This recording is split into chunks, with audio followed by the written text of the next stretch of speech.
Surprise തരട്ടെ? ആയിട്ടില്ലെന്നൊന്നും പറയാൻ പറ്റില്ല. വാ തെറ്റേ തരാം. നമ്മൾ പരിചയപ്പെടുമ്പോ നമുക്കൊരു യൂട്യൂബ് ചാനൽ ഉണ്ടായിരുന്നില്ലേ, നമ്മളെ ഇങ്ങനെയാവും ഇൻട്രൊഡ്യൂസ് ചെയ്യാം. ഇപ്പൊ നമ്മൾ പരിചയപ്പെട്ടിട്ട് 4 വർഷവും നമ്മൾ കല്യാണം കഴിഞ്ഞിട്ട് 3 വർഷം തികയാണ്. നമ്മൾ പരിചയപ്പെടുമ്പോ നമുക്കൊരു യൂട്യൂബ് ചാനൽ ഉണ്ടായിരുന്നെങ്കിൽ നമ്മളെ ഇങ്ങനെയാവും ഇൻട്രൊഡ്യൂസ് ചെയ്യാം.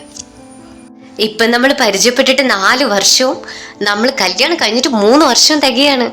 കഴിഞ്ഞു പോയ നമ്മുടെ നല്ല നല്ല നിമിഷങ്ങൾ ഇതുപോലെ ഇങ്ങനെ കോർത്തെടുക്കുമ്പോൾ എന്ത് രസമായിരുന്നു എന്ന് വീണ്ടും വീണ്ടും ആലോചിച്ചു പോവാണ്. എനിക്കറിയാം ഇതേ ഫീലിംഗ് തന്നെയായിരിക്കും ഏട്ടൻ ഇത് കാണുമ്പോ എന്നുള്ളത്. ഓരോ തവണ വെഡിങ് ആനിവേഴ്സറിക്കും ഏട്ടനെ ഗിഫ്റ്റ് ചെയ്യുമ്പോൾ എന്തെങ്കിലും സ്പെഷ്യലായിട്ട് വേണമെന്ന് എൻ്റെ ഉള്ളിൽ എപ്പോഴും ഉണ്ടാവുമായിരുന്നു. അതേപോലെ ഇത്തവണയും എന്താണ് ഗിഫ്റ്റ് ചെയ്യാന്ന് ഞാൻ ഒരുപാട് തവണ ആലോചിച്ചു. അപ്പോഴാണ് കഴിഞ്ഞു പോയ കാലത്തിലേക്ക് ഒന്നും കൂടി തിരിച്ചു പോവാന്ന് വിചാരിച്ചത്. ഡാ ചെക്ക, നീ എൻ്റെ ഹസ്ബൻഡ് മാത്രമല്ല, എൻ്റെ ബെസ്റ്റ് ഫ്രണ്ടാണ്, എൻ്റെ ഫാദറാണ്, എൻ്റെ ബ്രദറാണ്, എൻ്റെ എല്ലാം ആണ്, എൻ്റെ big സപ്പോർട്ടറാണ്. I can't live without you and I love you so much and thanks to God for giving me the best of the world.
காற்றில் ஊஞ்சல் கட்டும் தூசி, நாம் இந்த நீரில் வாழ்க்கையோட்டும் நீர்ப்பூச்சி, நாம் இந்த காம்பில் காமத்தின் ருசி.